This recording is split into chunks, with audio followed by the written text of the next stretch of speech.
नमस्कार साथियों, आपका एसके ठाकुर सर चैनल में स्वागत है।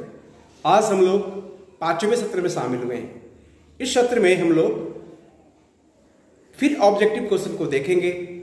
आपने पहले, दूसरे और तीसरे सत्र में कुछ लेक्चर सुना था लाइट के ऊपर, प्रकाश के ऊपर। चौथे सत्र में 1 से 20 तक संभावित प्रश्न दिए थे, जिसका उत्तर आपने बहुत सरलतापूर्वक और सहजतापूर्वक किया था। और आज हम लोग क्वेश्चन नंबर 21 से आगे बढ़ रहे हैं और देखिए इसका जवाब कितना सहूलियत से आप देते हैं। एक एक प्रश्न को केवल ध्यान से समझिए, सुनिए और उत्तर में टिक लगाइए। 21 नंबर है, मोटे लेंस की आवर्धन क्षमता क्या है। लेंस अगर पतला होता है तो फोकस दूरी बड़ी होती है, और फोकस दूरी जब बड़ी होती है तो आवर्धन क्षमता उसकी कम होती है। और जब मोटा लेंस होगा तो उसकी फोकस दूरी कम होगी, और फोकस दूरी कम होगी तो आवर्धन क्षमता उसकी अधिक होगी।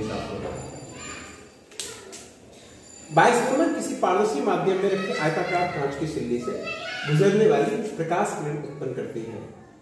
जब किसी पारदर्शी माध्यम में आयताकार कांच रखेंगे तो जो किरणें निकलती है, आपतित किरण और निर्गत किरण दोनों समानांतर होती है, लेकिन दोनों में विस्थापन होता है। इसको कहते हैं पार्श्व विस्थापन, लेटरल डिस्प्लेसमेंट।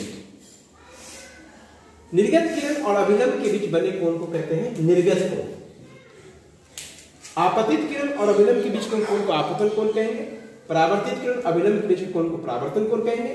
निर्गत किरण और अभिलंब के बीच कोण को निर्गत कोण कहते हैं। और आपतित किरण के बढ़े भाग के साथ निर्गत किरण जो कोण बनाती है उसे विचलन कोण कहते हैं। सर्च लाइट का परावर्तक सतह कैसा होता है? सर्च लाइट का परावर्तक सतह अवतल होता है साथियों, कनकेव होता है। जब प्रकाश की किरण दो माध्यमों को अलग अलग करने वाली सतह पर लंबवत आती है, तो जब लंबवत आएगी तो सतह के लंबवत चली जाएगी, यानी कि सीधे निकल जाती है। 7 रंगों में व्यक्त तब होगी जब वो प्रिज्म श्वेत प्रकाश प्रिज्म से होकर गुजरेगा। अभिलंब की ओर तब मुड़ेगा जब वो सघन से विरल से सघन माध्यम में जाएगा, और अभिलंब से दूर तब जाएगा जब विरल से सघन माध्यम में जाएगा। क्वेश्चन नंबर 26, किसी अवतल दर्पण की फोकस दूरी क्या होती है? अवतल दर्पण की फोकस दूरी निगेटिव होती है, ऋणात्मक होती है। उत्तल दर्पण की फोकस दूरी धनात्मक होती है। अवतल लेंस की फोकस दूरी भी ऋणात्मक होगी और उत्तल लेंस की फोकस दूरी धनात्मक होती है साथियों। उत्तल दर्पण और उत्तल लेंस दोनों की फोकस दूरी धनात्मक होती है। अवतल दर्पण, अवतल लेंस दोनों की फोकस दूरी ऋणात्मक होती है। निम्न में किस गैसीय द्रव्यात्मक माध्यम का निरपेक्ष आवर्तनांक अधिक होगा? तो कहता है कार्बन डाइऑक्साइड का सबसे ज्यादा होगा, वायु का, कार्बन डाइऑक्साइड का, हाइड्रोजन का, हीलियम का। तो अब तक आपने बहुत सारे प्रश्नों का उत्तर देखा। अब आइए क्वेश्चन नंबर 31 पर लेके चलते हैं। नेत्र में प्रवेश करने वाली प्रकाश किरणों का अधिकांश अपवर्तन नेत्र के किस भाग में होता है?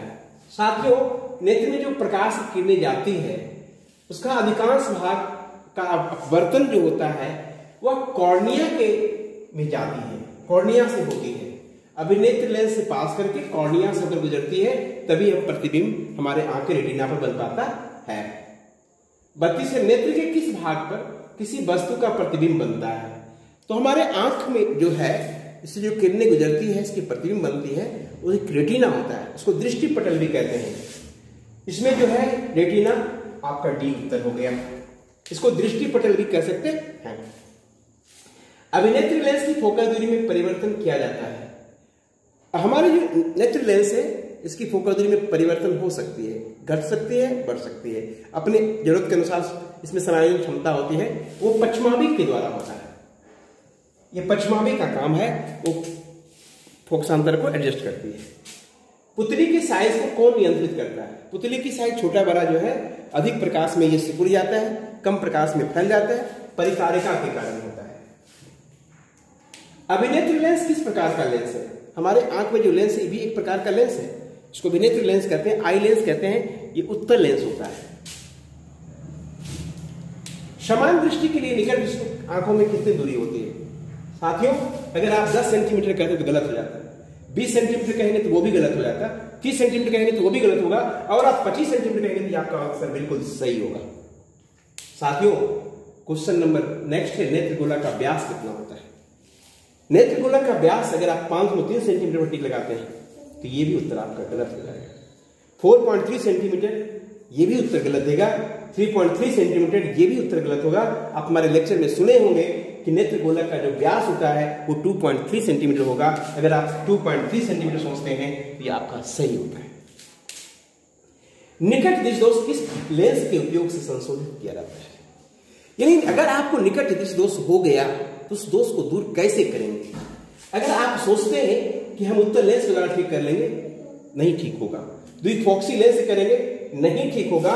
अगर ये ठीक होना होगा तो उपयुक्त फोकस दूरी के अवतल लेंस के द्वारा। नेत्र लेंस की क्रिस्टलीय लेंस का धुंधला हो जाता है।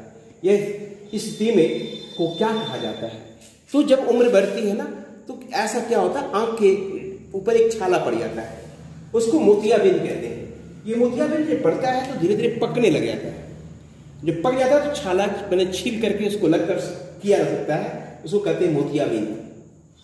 और अंतिम प्रश्न है आज के सत्र का, दीर्घ दृष्टि दोष किस लेंस के उपयोग से संशोधित किया जा सकता है?